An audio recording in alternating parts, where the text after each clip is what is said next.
सभी प्रियजन, मंच पर आते प्रियजन, सभी लोगों को बड़ी बड़ी बहुत बहुत शुभकामनाएं। माता भगवती की आराधना करते हुए, पूजा करते हुए हम लोगों ने आज 10 दिन का यह अभियान आज समाप्त किया। और एक सामने खड़ा है रावण की मूर्ति। आज से 30 वर्ष पहले मैं जब कभी भी यहाँ देखता था अगल में पूजा होते हुए, तो मेरे मन में यह बात आती थी कि हमारे यहाँ भी एक पूजा हो, लेकिन कठिनाई आती कि इतना छोटा गांव 10-12 घर का, इधर हमने जोड़ा सोनम को, चैनपुर को, इधर जोड़ के थोड़ा सा बड़ा किया, लोगों ने शुरू किया। और आज मुझे बड़ी खुशी हो रही है, यह पूजा इस रूप में आ गई है। इतने लोगों ने, मुझे पता भी नहीं चला, और पूरे गांव के लड़कों ने, ये नवयुवक लड़के जो कुछ खड़े हैं यहाँ, इन लोगों ने बहुत परिश्रम करके इस पूजा को संपन्न किया। मुझे आश्चर्य लगा, 10 दिन तक इन बच्चों ने उपवास रखा, कुछ खाया पिया नहीं। यह बहुत ही संयम की बात है किसी व्यक्ति की, और यही संयम जो आदमी को होता है महान बनता है। हम जिस महापुरुष की बात कर रहे हैं, प्रभु श्री राम की, मैंने तो रामायण भी लिखी पर, और मॉरिशस जब मैं राम कथा करने गया था तो लोगों ने इतना आदर दिया उस रामायण के चलते। कई लोग तो मुझसे पूछते थे कि आपने सीता का जन्मभूमि को देखा है क्या? अरे देखा क्या है, मैं तो वहीं जन्मा। तो लोग दौड़ के आते थे, पैर छूते थे। आप उस भूमि से आए हैं जहाँ सीता मैया का जन्म हुआ। मॉरिशस में, स्विट्जरलैंड, जर्मनी, फ्रांस ऐसे थे, लंदन में बहुत, कई दिन 16-17 दिन तक रहना पड़ा। सब जगह लोगों ने राम के चलते पूछा, इसीलिए कि मैं राम की पूजा करता हूँ, और उसी राम की आज आराधना हो रही है जगह। लेकिन भाई थोड़ा संभल के रखने की जरूरत। अभी राम के ऊपर बहुत खतरा हो गया। अभी तो लोग यहाँ से, अभी एक भी यह कहना है कि सनातन जो हम उसमें सनातन में राजपूत, ब्राह्मण, भूमिहार, हरिजन वह नहीं है। हम तमाम लोग सनातनी हैं। कोई व्यक्ति जो हरिजन होता है, कोई व्यक्ति हो, सनातन का मतलब होता है वह जो सबसे पुराना हो। आपके दादा परदादा 100 पीढ़ी ऊपर तक जिस धर्म को माना जाता था, वही तो सनातन है। आज उसी को कहा जाता, हम लोग रामायण की पूजा करते हैं। अब इधर कुछ लोगों ने कहना शुरू किया कि रामायण को जला दो। अभी हमारे धर्म में, हमारे मंदिर को तोड़ दो, हमारे रामायण को जला दो, या तो मेरे भाई तमाम आज राम के वंशजों को, हम सब एक वंश के, हम लोगों को अलग से कहीं कोई आया हुआ नहीं है। आपको अपने धर्म की रक्षा के लिए, जैसे इन्होंने कहा कि अपने धर्म और संस्कार, इसकी रक्षा करने के लिए आगे बढ़ना हो, अन्यथा हम कहीं के नहीं। आज राम की पूजा हम लोग करते हैं। अभी बहुत मंत्री जी भी बता रहे थे, राम की पूजा हम राम के लिए नहीं करते हैं, अपने लिए करते हैं। राम तुम्हारा चरित्र स्वयं ही काव्य है, कोई कवि बन जाए सहज संभव में। कोई व्यक्ति कवि बन जाता है। गोस्वामी तुलसीदास जी ने क्या किया, राम की कथा, राम के चरित्र। अब आप कहिएगा कि हम रामायण नहीं पढ़ेंगे, क्या नुकसान होगा? ठीक बात पूछते हैं। अगर हम रामायण नहीं पढ़ेंगे तो क्या नुकसान होगा?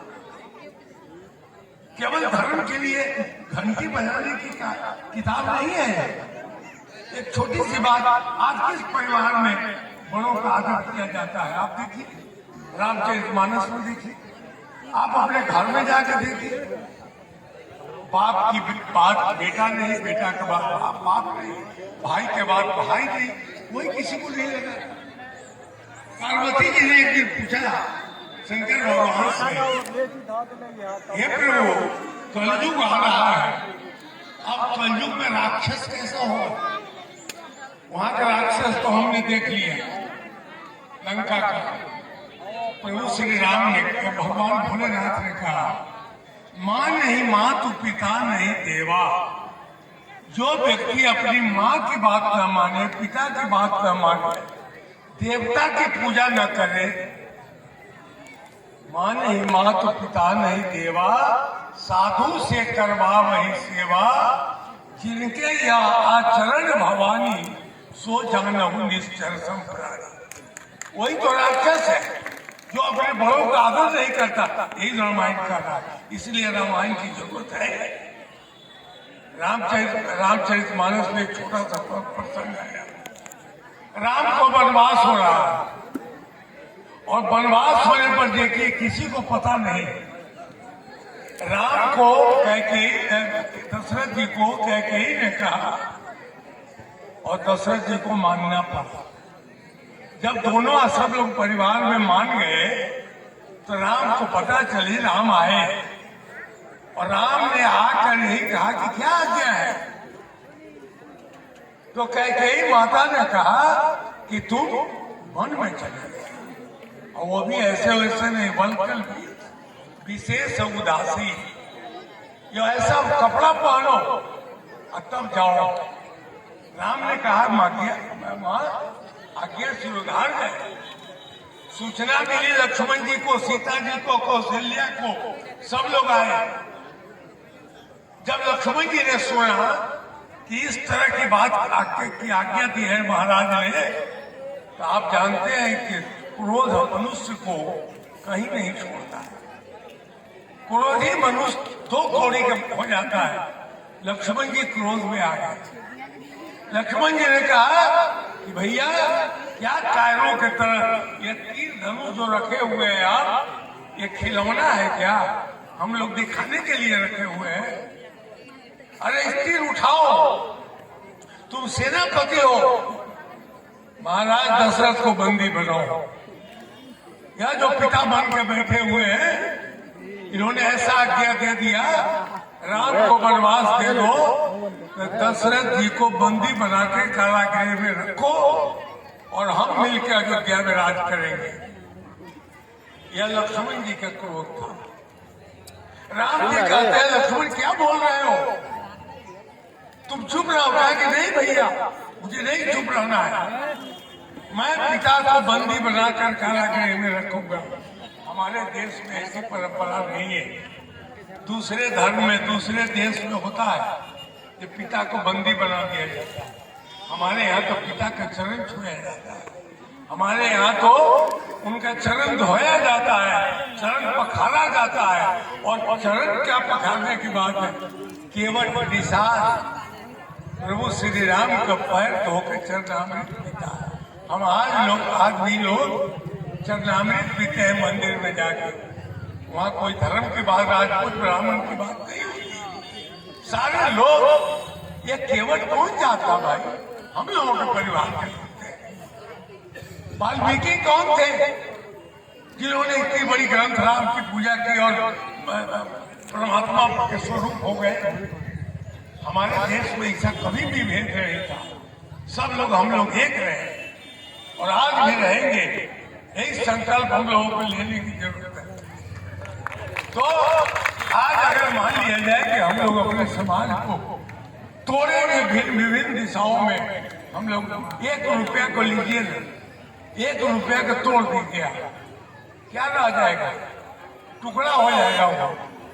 1 लाख रुपया में 1 रुपया कम हो जाए तो 1 लाख नहीं रहेगा। अगर हम एक समाज के भाई टूट गए तो हम समाज में रह नहीं सकेंगे। तो राम ने यही कहा कि लक्ष्मण क्या बोल रहे हो? उसी समय कौशल्या माता आ गई, कहा कि बेटा तुम क्या वनवास जाने की बात कर रहे हो? राम के चरित्र सुनिए। आज राम आपके राम ने क्या कहा, माँ अरे भारत को तो इतना बड़ा छोटा अयोध्या मिला, मुझे तो पिता दिन ने वही कानन राजू, पूरा जंगल का राजा उन्होंने बना दिया है। और तब लक्ष्मण एक ध्यान रखना कि जिस बाप की गोद में मैं खेला हूं, जिस बाप ने रात भर जग के अपनी छाती पर सुलाकर मैं पेशाब करता था, मैं रोता था, मेरी बुखार होती थी, तो उस बाप ने मुझे रात रात भर जग कर मुझे जगाया, सेवा किया, आज स्वस्थ किया। आज तुम उसी बाप को कहते हो बंदी बनाना? अरे हमारा धिक्कार है हमारे जिंदगी का, यहाँ पे हमको तुम बता रहे हो कि बाप को बंदी बना लो। लक्ष्मण, यह हम लोगों को भारत की संस्कृति नहीं है। तो मेरे भाई, आज हम रावण वध की चर्चा करने जा रहे हैं। हम लोग मन में सोचे कि किसके लिए रावण का वध कर रहे हैं? राम का रामत्व हमारे भीतर आ जाए, हम राम बन जाए, अपने घरों में राम की पूजा करें, और तभी एक व्यक्ति, एक समाज का व्यक्ति, अब मान लीजिए मिश्रा जी कहाँ के हैं, कौन जात है मैं तो नहीं जानता, लेकिन हम आज दोनों आदमी मिले तो गले में मिले। कहा पूछा है आप कौन जात के हैं, हम कौन जात के हैं? हम सब एक जात के हैं, एक ही जात है हमारा, न इसमें कोई छोटा है न बड़ा है। अगर छोटा बड़ा करिएगा आपका गांव टूट जाएगा, आपका समाज टूट जाएगा, आप कहीं का नहीं रहेंगे। चार भाई है, मुट्ठी बंधी हुई है, कि वही एक उंगली बाहर निकलेगी आपकी मुट्ठी कमजोर पड़ जाएगी। तो मेरे भाई चलिए रावण दहन की बात करें, विलम्ब भी हो रहा है, लेकिन एक बात जरूर है कि इस गांव में हम लोगों ने बड़ी कोशिश की है, सारा समाज, अरे डुबरी से हमारे बहुत कुटुंब लोग आए हुए हैं, कुटुंब की बात करें हमरो तो इहो तो कुटुंब छथिन, हमार कोट मधुबनी इहो छथिन होती के ये इनको भी धन्यवाद है। चलो एक बात और आपको मन में हुआ है, आज मेरे मन में आया कि मेरे पिताजी कुश्ती खेलते थे, अगर वो जीवित रहते तो हम लोग पढ़ते उड़ते नहीं, 12 से दूध पी जाते थे अकेले, तो उनके ही चले गए, स्वर्ग में चले गए, कहा मैं तो नहीं जानता। आप लोगों के बीच में एक और प्रस्ताव मेरा है, हम लोग अभी चाहे अभी गुड्डू जी आए हैं, गुड्डू जी हैं, सब लोग हम लोग ये विचार कर रहे हैं कि एक दिन कुश्ती प्रतियोगिता हो इस गाँव में। हरियाणा से पहलवान लोगों को बुलाए, 50 को पहलवान को बुला के इसी खेत में कुछ रोकने मत हो, पहले अमरनाथ को मत रोको। देखियो मिश्र जी थे, इनका तुम छती इनका दावे में कोई बात नहीं।